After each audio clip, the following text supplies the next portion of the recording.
we also have some other guests. I'm told we are officials from Doctors Without Borders. They'll be on the show this afternoon and they've got something very interesting to talk about. I've got with me the outreach manager, Caroline. Say hi. Hello. Oh, great. And I've got the outreach officer here, Nina. So. Good afternoon. Okay, good afternoon. Nina, you have to talk louder. Come on, man. Don't let Caroline Good outshine. afternoon. Great.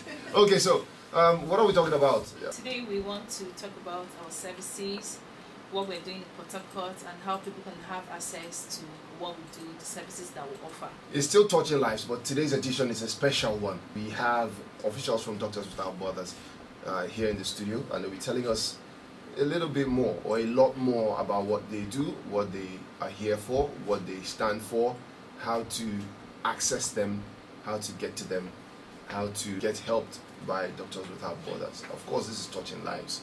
So, Nina, that's the basis on which we'll be talking this afternoon. Doctors Without Borders is a non-governmental organization. We are not for profit, and we provide free medical care to people regardless of your race, your religion, your gender, or your political affiliation. Before now, we'll be at Teme My One, where we're taking care of emergency cases. Teme Clinic. Yes, yes. So before the project came to an end, and we came back in 2015 with a new project where we take care of victims of rape, sexual violence, provide free medical care, and we have a lot of services that we provide for them. And as you know, we can define rape as any form of sexual activity that was carried out without consent. So I'm going to start with asking this question. What is consensual and what is not consensual? You know, consensual means maybe agreeing to do a thing. Both of us have to agree to our terms and conditions. So we have to agree for both of us to work together. The same thing is applicable when it comes to sex. If two people want to carry out any form of sexual activity, consent has to be given. So if one person is saying yes and the other person is saying no, or maybe because the other person is in a position of power, or the person abuses, uses it to get the sex, is rape. For example, somebody walks in here and says, I want to get the job, I want to work as an OAP, and let's say I was promoted to the position of the head of station, and I say, I can get you the job, but you gotta give me some little sugar. Yes. But she consents because she wants the job. Yes. Is that rape? Yes, it is, because it was done, normally they might not say yes to you. But because the promise of getting a job has been attached, it's just more like coercing someone to do what they don't want to do, but because they need the job badly. In your position of power, you're abusing the power because you have the right to give it to them or not. But then they don't have a choice per se. Sorry, Nana. When someone puts pressure on you to make a decision, you aren't freely making that decision. But I think this example about in the workplace is really good because sexual violence can happen anywhere. It can happen in the home, it can happen at school, it can happen in the market, it can happen in the workplace, and it can happen to anyone. We know that there is a lot of stigma. People don't feel comfortable to talk about it. So we are really happy to have this opportunity to at least start the conversation and to work with people who are willing to talk about it a bit. So if it happens to someone, we know it happens, we know that it isn't talked about a lot. Wherever it happens, people can come to us for the free care that Nana talked about. Okay, so now talking about rape though, when you hear news, rumors, talk about rape, you don't get to hear a guy was raped. All we hear is she got raped, she got sexually assaulted. What about the guys? Actually, we have male survivors or male victims. Because they always think the guys enjoyed it. Yes, it's a misconception. And some people don't even believe that a male can actually be sexually abused. But it happens. Males can be sexually abused. In fact, rape does not have gender. It can happen to anyone, like my manager rightly stated. It can happen to an adult, it can happen to a child, it can happen to an elderly person, it can happen to anyone. So it can happen to a man as well. The stories, if you talk enough about sexual violence, you hear some stories of men being raped by other men, or sometimes by women, and I can imagine it would be very difficult to speak out about it, but we know it's happened. And if it has happened, at least there's a place people can come. And Nena talked about quite a lot of the services we provide. It's the medical, but also the psychological. Right. Because we know if something difficult has happened to us, sometimes it helps to talk about it. It helps lift the load a little bit. And that's what our counselors can do at our clinic. You are more like a solutions provider to help the healing process of some sort. Yeah. Medical provision, then of course the counseling to get their heads right one more time. How do you define coercion? At what point does it become coercion? A guy meets girl, or girl meets guy, girl likes guy, girl and guy become friends, girl and guy hangs out to have a drink, girl and guy drinks to a limit, girl and guy starts getting very happy. Girl says, nah, I don't think I'll go beyond this point. Guy says, please. At what point does it become coercion? Consent freely. So it becomes coercion the word freely is like, a bit tricky, isn't it? You're trying to, you used a perfect example when you started. You wanted to give someone a job, and you ask the person you have to sleep with them before they can get the offer. Yeah. Normally, they wouldn't consent to it, Yeah. but because now they need the job, they don't have a choice. They are doing it not because they want to do it. It's because they are being coerced with the promise of getting. Now the job. that's a straightforward example here. But here I'm looking at a guy and a girl who are friends, who probably have been talking along the lines of going into a relationship, or they are already in a relationship, you see. Because they make us believe when a girl says no, she wants you to try harder. Yeah? We have that mental picture of when the girl says no, try harder. When she says no, persist. When she says no, try to talk her into it. So at what point does toasting her, like we say, Well, I think turn to coercion? It depends on the situation. But what we want people to know is if you hear you're sitting chatting to your friend, she says, this person forced me, I was really uncomfortable, I didn't want to do it, you can say, I heard these people talking on Garden City. You can send them to the clinic. It's an Arabum Health Center, Iliozu Health Center. Right. It all depends on the person and how they feel. And we know maybe there's this idea of pressure, and when she says no, she really means yes, but it depends on each individual case. Okay. So the big thing is to know that if this happens, there is help available. And also, especially for us, as Nena said, we are a medical organization. We want people to know that if you have been raped, you should get medical care sharp. As soon as possible.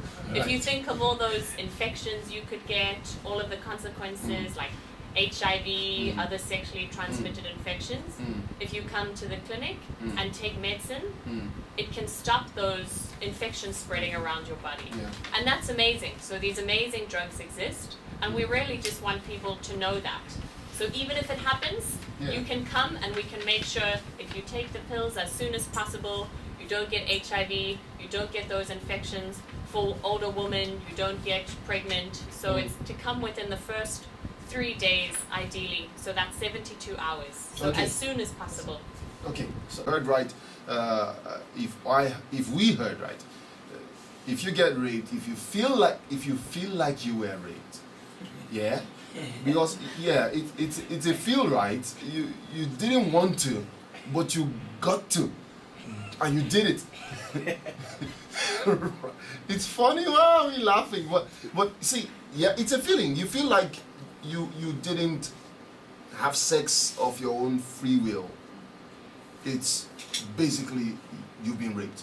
And also the example of a relationship is, I think, a really good one, Yeah. or people who know each other, just because internationally, all around the world, often the victim knows the perpetrator. Right. So even though we know it can be a stranger, it can also be someone known to the Very victim, close. which we know can make it difficult to speak up.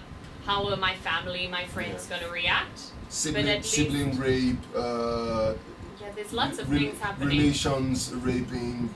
And there's only so much we can do, but at least as Doctors Without Borders, we can do quite a lot. We've got staff who are trained in dealing with sexual violence, who know how to deal with people and can provide the good care. So that is we know that for many people after sexual violence, it can be very traumatic, it can be very difficult, but if they come for some help, at least that's gives them some ways to cope with what happened to them. Right. Okay. Let's go. To having professionals, we're also very, very confidential.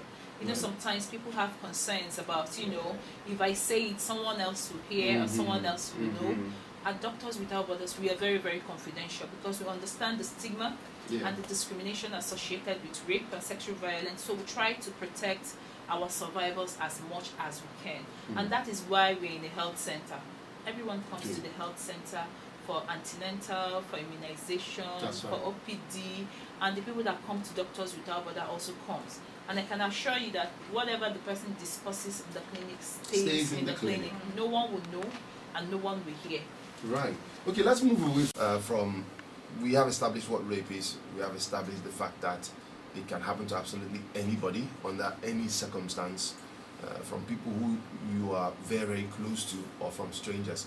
Now, let's go to the services rendered, medical and psychological. Can you talk us through, I'm really interested in the psychological part of it, because medically, you can administer drugs, you can give treatment, and that's gone.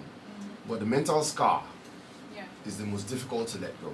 So are there phases of the treatment? What exactly does it entail? 3 basic supports: the medical support, the psychological support, and the social support. Right.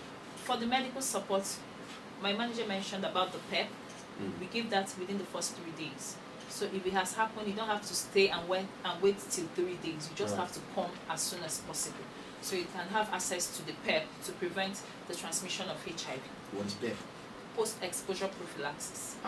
But you don't even need to know that fancy word. Mena's an expert. She even knows how to spell it. But PEP is a nice, easy word. But it's basically the medicine you take to stop HIV spreading around your body. Because we know after rape you could be exposed to HIV and all those other infections. But PEP is a nice short word. If you want to remember that. No wahala. So we also have the XCI prophylaxis to prevent sexually transmitted diseases. Then we give emergency contraception to prevent pregnancy. We don't want the person getting pregnant from rape. So, and we also treat any form of physical injuries. We also give vaccines to prevent hepatitis B. Then for the psychological aspect, we have psychologists, we have mental health activity managers that teach them coping skills, psychotherapy, so that the healing process can start as soon as possible. Then we'll have a social worker. When it has to do with the social protection aspect, we'll have a social worker. And we also we collaborate with other NGOs like the Ministry of Social Welfare. And if the person wants to pursue the case legally, we work also with FIDA. We can link the person up with FIDA. So those are the basic services that we offer. And every of the services I've mentioned is free of charge. The person don't have to pay any money. And sometimes someone might say, oh, it's free, but you have to pay for the drugs or to get your card or to see the doctor. Everything is free, no hidden fees. Everything is free of charge. And you also asked something about, is it maybe it progresses? Actually, most times, the contact is not a one-off thing. We also try to follow up on our patients. We call them once in a while to know how they're doing, remind them of their next appointment and all that. So that's one of how it works. You heard the questions. Nina, you heard? Now, let's look at that. Rape is something that does not just involve one person. Like you said, most times it's a friend or a family member that brings the victim to come. Most times, in fact, so I believe that most of the times when we hear about rape, it doesn't even come from the victim. It comes from a third party reporting the matter before the victim even comes forward. I think when the few times I've heard about rape cases or rapes taking place, I've heard it from somebody else. Yes, I think that's definitely the community's gossip. This happened to the person, and we know people spread stories, so if you hear this sort of gossip, rather than spread the gossip to the next person, go back to the person and make sure they know that there's a place that they can go. For us, we're really lucky, we can provide free services. To remind everyone, as Nena said in the beginning, we were at the Teme Clinic, and I think people who went to the Teme Clinic remember the services were free, so You don't need to worry about not having enough money. We want Right. you to just come and get the care. But Okay. definitely, when you hear that talking, when you hear that gossip, send the person to us. Okay, first off, I'm going to put out the phone number. The numbers to call are 0809 289 5620. 0809 289 5620 and 0701 480 4224. 0701 480 4224. If you've got any questions for the officials of Medecins Sans Frontières, Doctors Without Borders, you should call now, and they would answer those questions. Having established that it's a community-based problem, are there efforts, like the Reverend asked, are there efforts as having town hall meetings where you can address a larger number of people about these issues? Yes, community level, work with other CBOs, NGOs, where we go to their meetings. When they have their community meetings, they invite us, we talk to them. We tell them that Doctors Without Borders, we are here, our services are free, we take care of victims of rape and sexual violence. We are on air, we are practically everywhere, in the schools, in the churches, in the market. When you see the KKs and the buses and the taxis, you see a Doctors Without Borders sticker on almost all of them. Like today I was at the NAPMED in Eleme and the crowd was amazing. So and I believe that at the end of the talk they were amazed. They were, some of them were not aware that we're here, and we gave out our stickers. So if we can get, it works like a multiplier effect. I talked to about more than 200 people today. So you can imagine 200 people talking to another 200, that's 400, you know. They keep spreading the information, and that is why we are always talking about it, because we want to break that culture of silence around rape. Right, we need to break the culture of silence, because it's not just rape, is it? It doesn't have to be just rape. Sexual violence, as long as it's got to do with sexual violence, come forward. Like you heard them say, it's absolutely free. From, what do you call it? Registering at the hospital, at the clinic, or whatever it is. Everything is absolutely free. Come in there, absolutely free. They were at the Teme Clinic, now they're in 2 places. No longer Teme Clinic, no more. Now at the Orobum Health Center, that's in Ogunabali, and at the Eliuzu Health Center.